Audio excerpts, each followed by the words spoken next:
All right, good afternoon. You guys could do better than that. Good afternoon. All right, so my name is Dr. Chinenye Ofodile. I serve as the chair of Math, Computer Science, and Physics here at the university.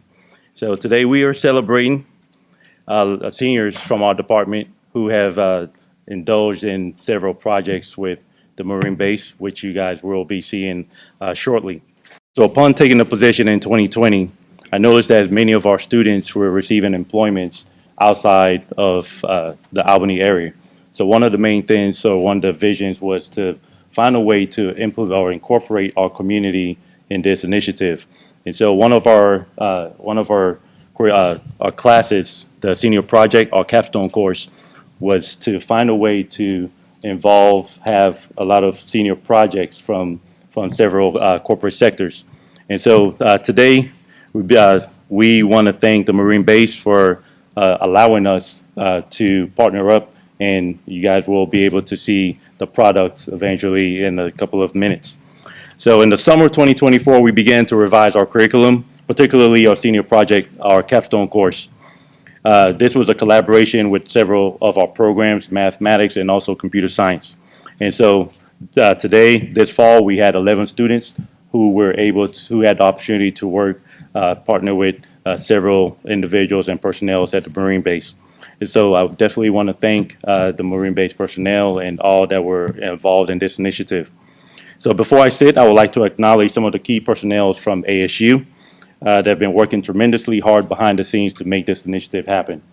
First and foremost, our interim provost, Dr. Porter, who is here, my direct boss, the Dean of College of Arts and Sciences, Dr. Melanie Hatch. Want to acknowledge the professor of the capstone course, Dr. Okonkwo, Professor Little, who serves as our computer science coordinator, and Dr. Kunwar, who serves as our math coordinator. Last but not least, I would like to thank all our students, 11 students that participated in this initiative. We had 11 students, and some of the students in this presentation, you will see some of their products. And I would like to say, and thankfully, that in spring 2025, when we come back in January, we have 14 students that will continue this initiative as well. And so before I take my seat, I would like to now call up Mr. Michael Rowell. All right, good afternoon, everyone. My name is Mike Rowell. I'm the acting director for the Analytic Support Division in the Command Data Analytics Office. So it's my honor to welcome our LawCom leadership today, Major General Preventlow and Sergeant Major Drexel. Thank you both for taking time to join us today. I'd also like to extend our gratitude to Albany State. Your partnership on this and your support has made this a successful program. None of this would be possible without our dedicated mentors that we've had. So I'd like to take some time to personally thank them for really investing in these students and taking a lot of their personal time to mold the next generation of leaders that we're going to have here. So on that, I'd like to introduce Captain Johnson and Jason Terry as the mentors. And Captain Johnson, if you'd like to come up.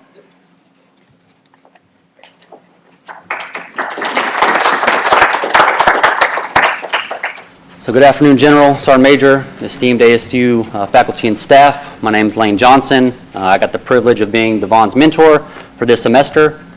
So a little bit about this project. This project was brought to us by Mr. Ryan Burns, who's seated behind Dr. Ofodile. He works at LawCom, and he works in an organization that's responsible for supporting the acquisition and fielding of new equipment to the Marine Corps.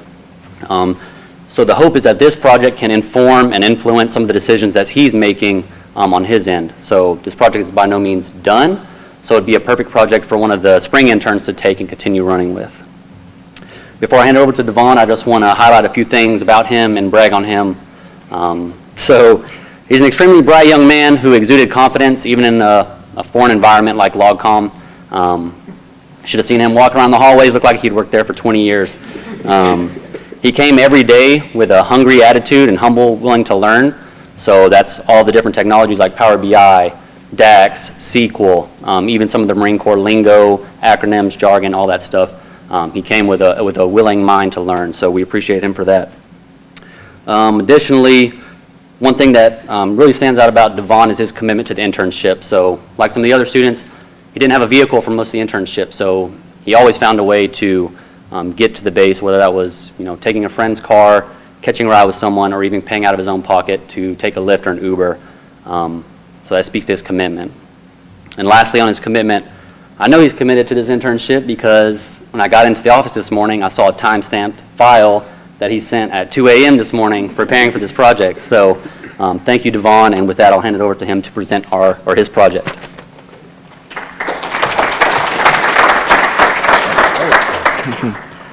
Thank you, Captain Johnson. Good afternoon, everyone. My name is Devaughn Clarke. I am a computer science major here at Albany State. I am from Orlando, Florida, and I am a graduating senior. That was my mentor that just spoke, Captain Lane Johnson. And today, I will be presenting on the initial issue provisioning for the Rogue vehicle. Now, I understand some of you are wondering, what did I just say? Initial issue provisioning, also known as IIP, is a process of determining the range and quantity of items required to support and maintain an item for an initial issue period of service. In cases where we use IIP, as whenever we have a new weapon system or a new anything rollout, we get an IIP which has a list of parts required to support that vehicle or that weapon for a certain amount of time. Now that I was able to give you a little information about our project, let's give you some background information on how we got started. Our motivation. If we look on the picture on the left, boxed in the green, this is the remotely operated ground unit for expeditionary fires, also known as the Rogue vehicle. The Rogue is part of a complex weapon system called the Navy Marine Expeditionary Ship Interdiction System, also known as the NMESIS. The Rogue is a transportation unit for this weapon system. Since it is a new system, we require an IIP for this vehicle to find out the amount of parts we need for its fielding.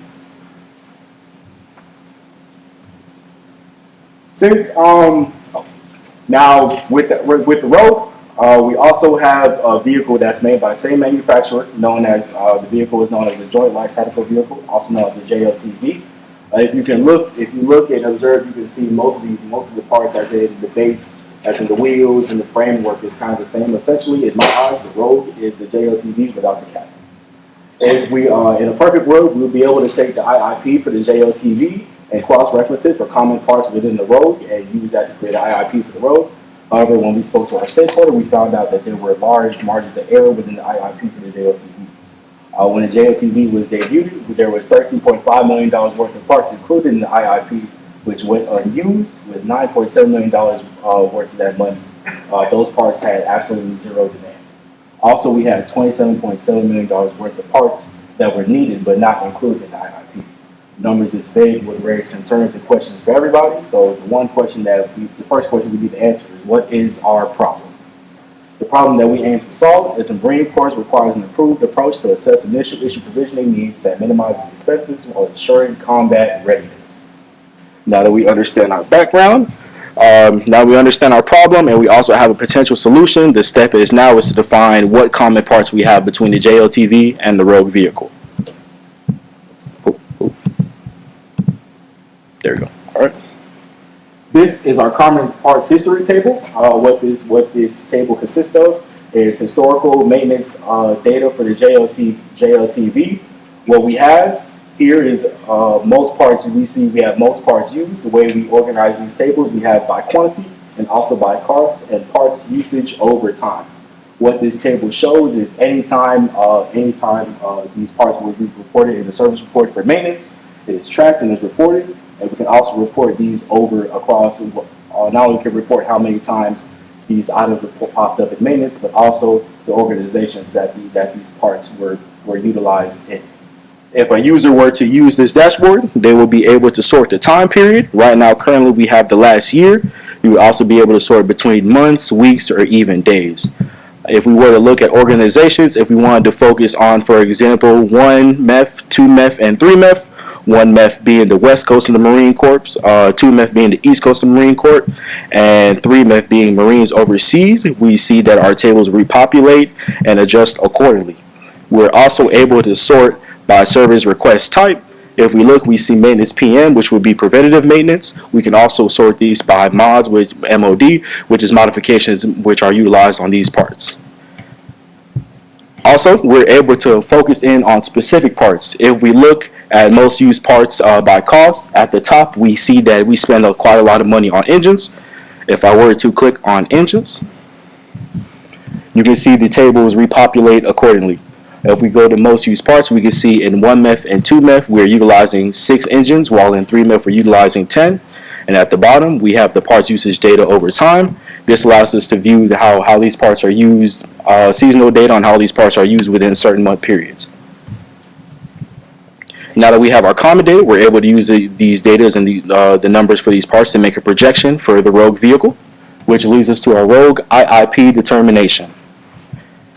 The way this table is constructed and operates, we have a set value for our JLT population considered, which is 2,450.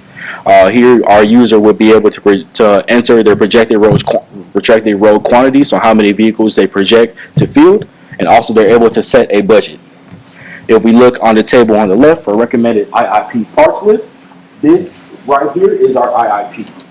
The way this table is constructed, we get the average demand by using the data we used in the last slide. Average demand, we take the amount of times these parts pop up in the maintenance report and reference to the population considered, which is the 2,450, which gives us the average demand number, and we also get the units price for each specific part. What this table does, it'll take those numbers, calculate that, and we get a projected part demand for the road, while also taking a running total of the cost. What this does, not only does it print what we need, but also whatever budget we set, it would able to print these parts within our budget. If I were to change our budget, let's say our budget instead of 800,000, we were to switch to 600,000. Our table will repopulate. You see it says we'll be able to purchase, it recommend us to purchase 7 engines, and it shows that our projected cost fits within our budget. However, we see that the table on the right has one completely blank. The table on the right refers to our DLA data. DLA is essentially the Amazon for the Marine base. This is where we order our parts and supplies to support our Marines in the field. Anything with a red diamond is something where DLA is not the main supplier. We would get this from somewhere else. If I were to change this back from 600 to 800,000, we see our parts on the side of parts ability. We once again have parts that are populated.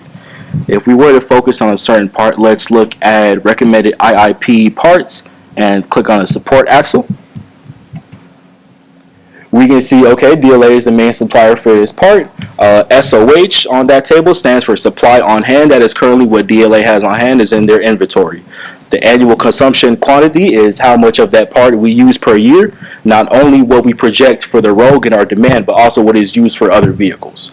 That constitutes to why the color of the supply on hand is red. This table, it has colored conditions. Red represents the projected demand exceeds what our supply on hand is, and also that our get well date is outside of 12 months. Get well date is essentially a restock date, meaning that currently what we have is under what we projected, and we don't have another guaranteed restock within the next 12 months or greater than the next 12 months. If I'm able to click out, we can see green. Green means that our supply on hand can support 12 months worth of demand. If we were to have a case where it's yellow, let me scroll down, such as the wiring harness, it means that our projected demand exceeds our current supply on hand, but we have a get well date set within the next 6 months. If we had a case where it was orange, that means our projected demand exceeds the supply on hand, but we have a get well date within the next 6 to 12 months. Essentially, to summarize this database, what our user would do, they would come in, put their projected road quantity, set their budget, and they will be able to print not only a list of the recommended parts that they will be able to purchase that fits within their budget, but also be able to cross-reference with DLA on what parts are available. Future work. Things in the future that we would like to see implemented into this project. Enhance the IIP forecasting approach, which is currently naive. Currently, the way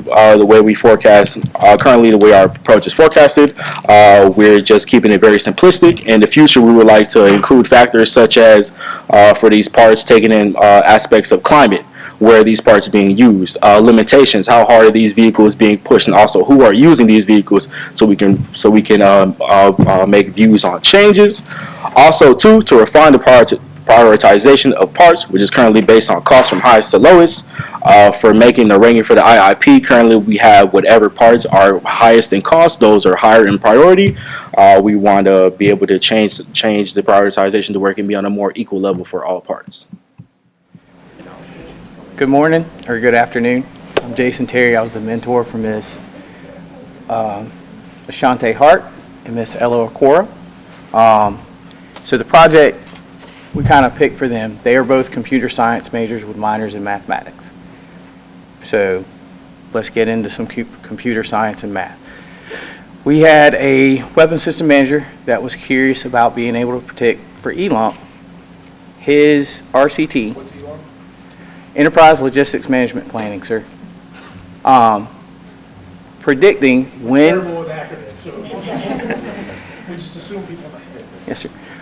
Predicting when his particular PEI was inducted during a year, when it would be produced, and if, since LawCom currently uses one number for all that planning, if it would affect the time of year or when it was inducted would affect its production. So, and that's a pretty difficult ask for anybody and project. So I would like to say Ashanti and Ella knocked it out of the park. They're both, it takes 2 minutes speaking with them to realize how intelligent they are. But I think what a lot of people miss is actually their time management and planning abilities. To put that in perspective, Ms. Ashanti was a equipment manager for the football team this entire time, as well as a full-time student. For one of our conferences, she actually called in from New York to make sure that she was actually participating. The same with Ms. Okoro. They're very dedicated. They put in many hours into this and use multiple programs. So with that, I'll turn it over to you ladies, and I'll be your slide clicker. Okay. Good afternoon, everyone. Today I will be going over our topic of repair cycle time prediction, RCT. First I will be going over its background and the purpose. RCT stands for repair cycle time. It measures how long we induct an item and how long we can get it back out to our senders or receivers. Our main type is the default level for the default level repairable items. It ensures proper planning and supports smooth logistic operations. Repair cycle time is a critical part of our lifestyle management of equipment, making sure our items are serviceable to send back out to our Marines and whoever else. To verify that our cycle time is accurate, we need to use an appropriate margin of error, and it helps effective scheduling and operational support.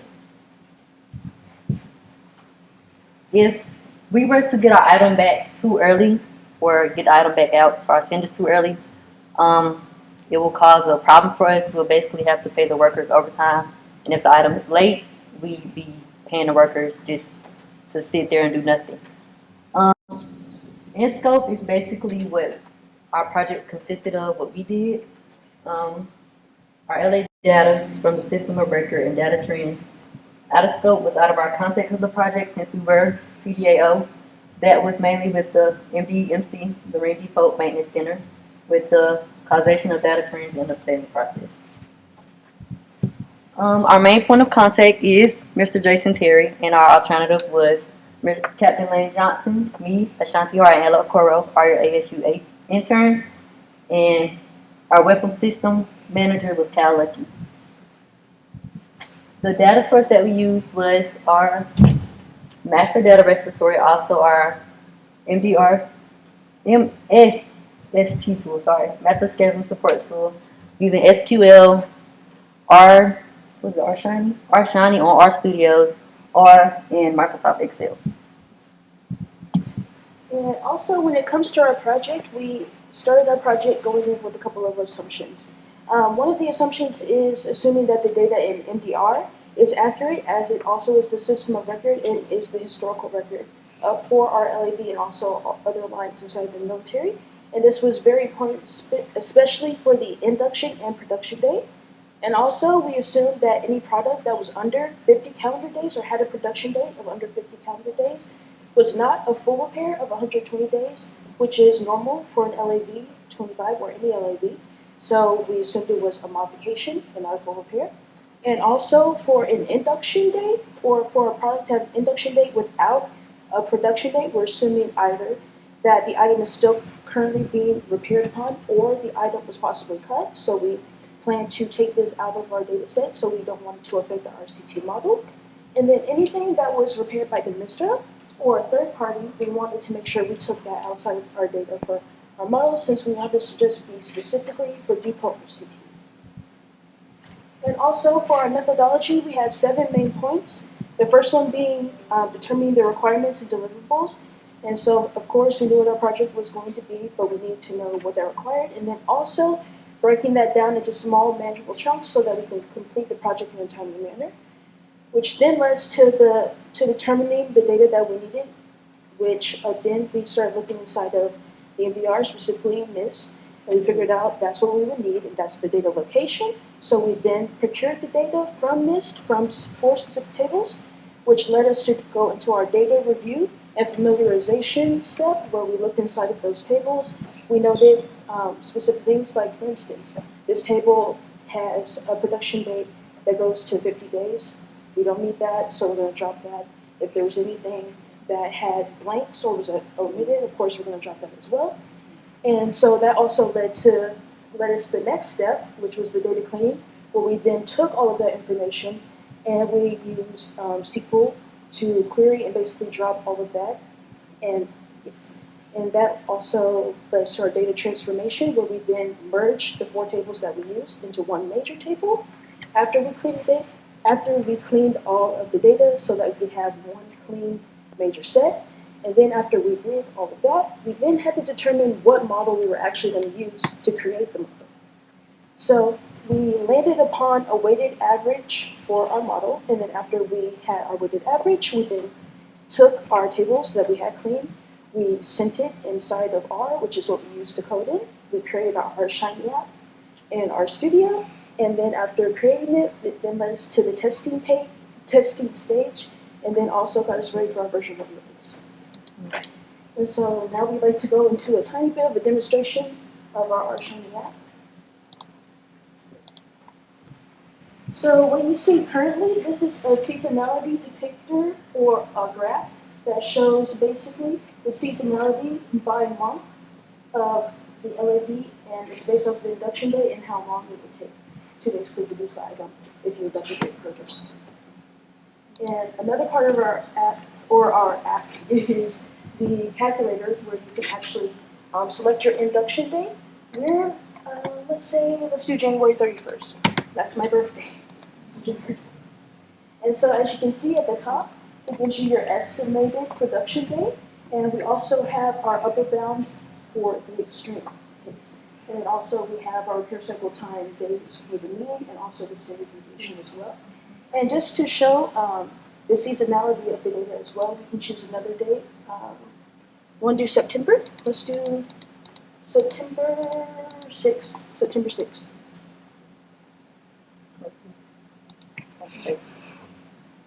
So, as you can see, it shows our estimated production date. As you can see, it has changed from January. January was around 133 days, which you can see there. Now it's at 183 days. But if you don't want to get too into depth into it, you can also see from the monthly statistics depictor that it matches what the calculator is.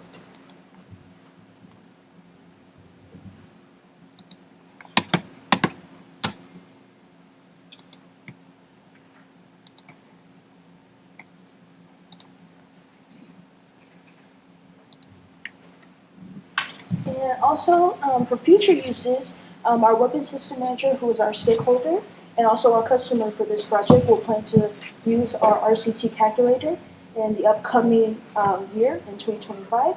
And also, for CDAO, they plan to connect this to MDR to ensure that all of the current data is being put inside of our tool so that it can stay updated and give you accurate information.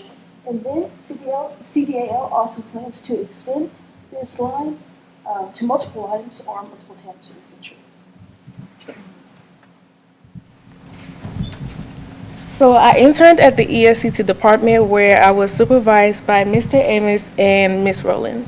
And my partner was Zaria Scott, and the duration was from August 28, 2024 to December 3rd, 2024. So this internship provided me with hands-on experience with tasks like stick scan analysis, system recovery, and source code analysis. The tasks that were given helped me with my technical and analytical skills, and it also helped with my exposure to different application tools. So my first task was the stick scan analysis. So sticks provide standardized rules for organizations to self-audit their security posture.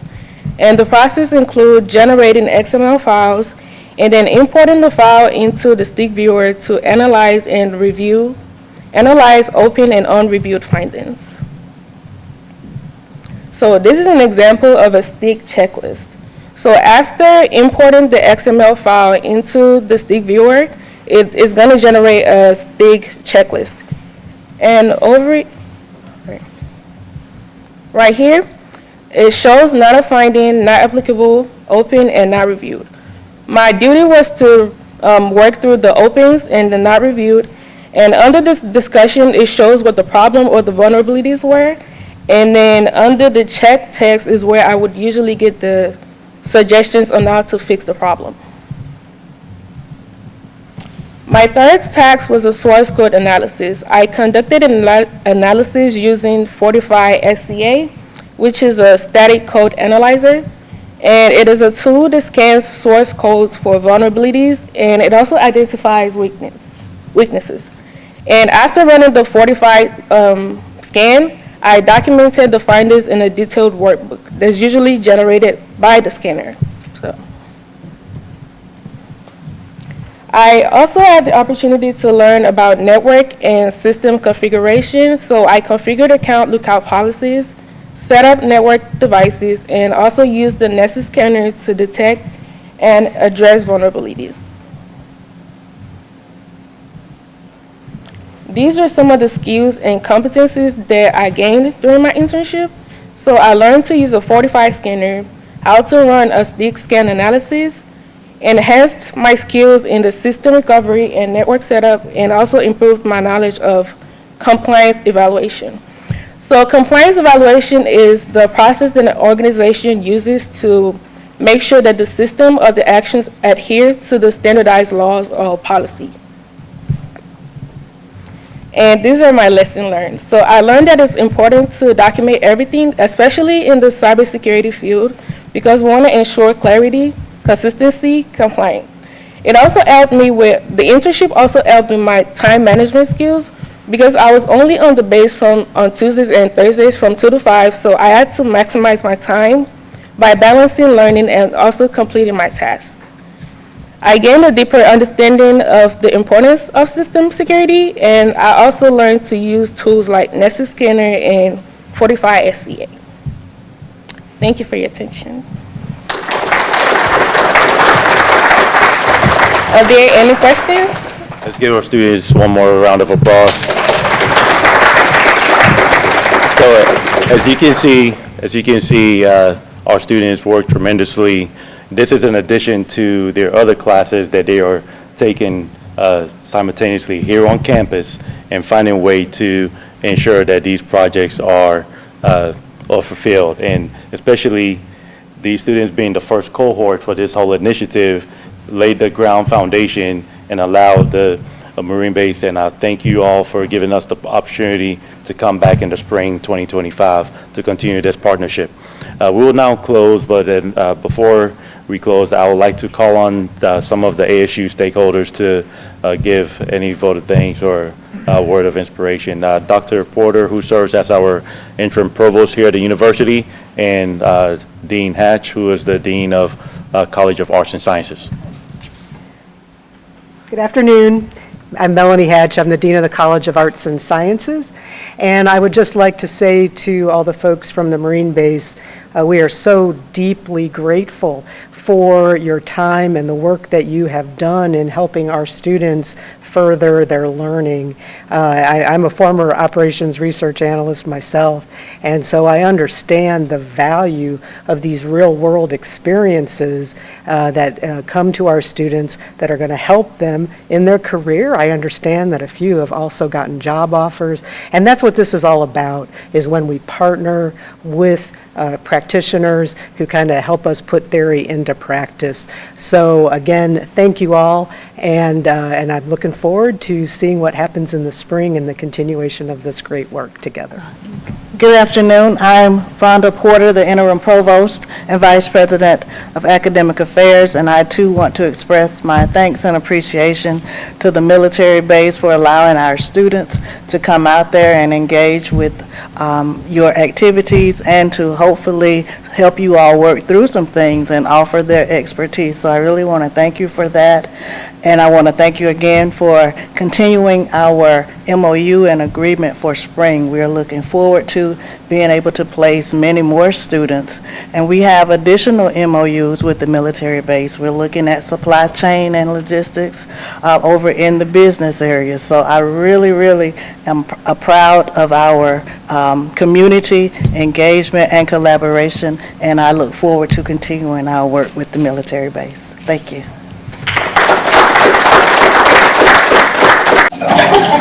I love getting going, but no, really, you really just showed me what 4 months, how fast 4 months really goes. And sitting down in the multi-purpose room 4 months ago, all of you were there. You look a lot different.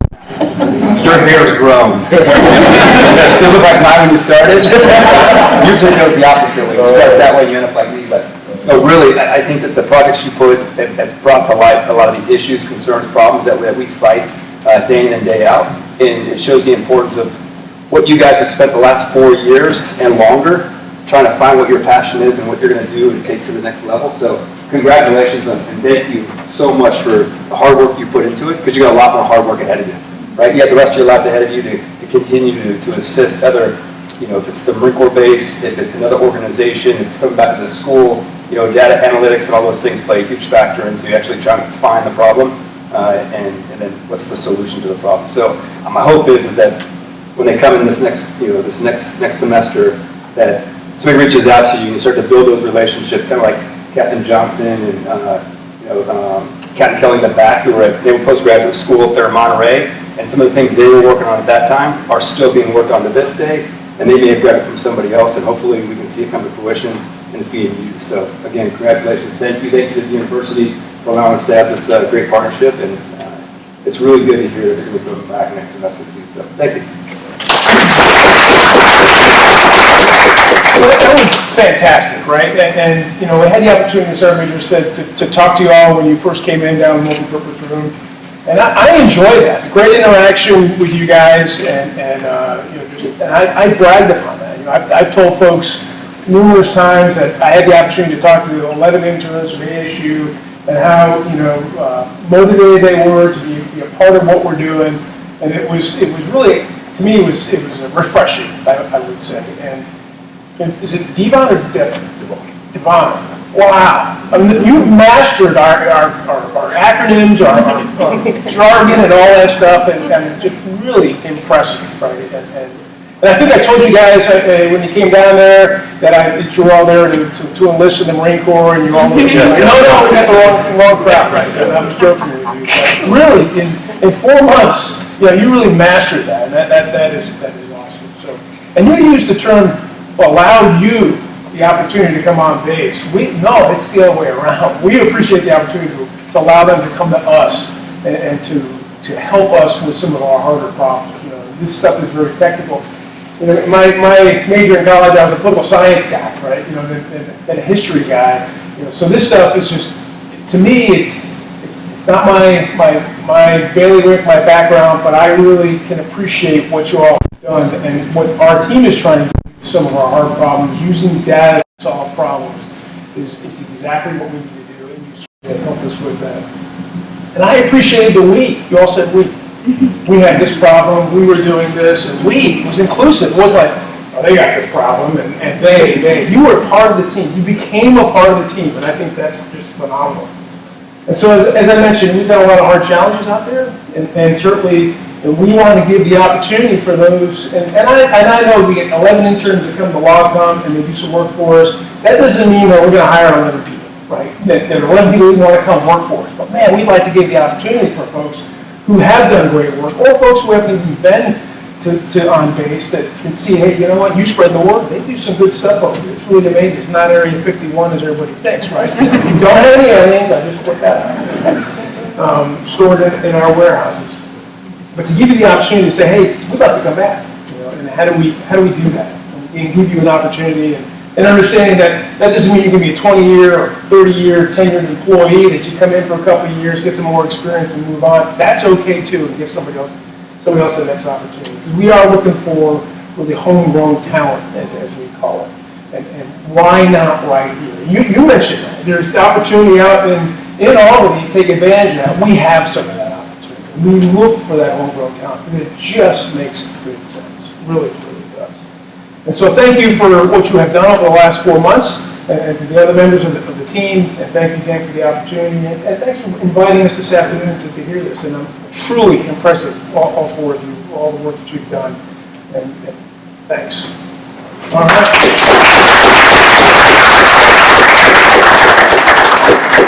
Thank you all. I would be remiss to say we do have also the other interns that are on this side of the wall.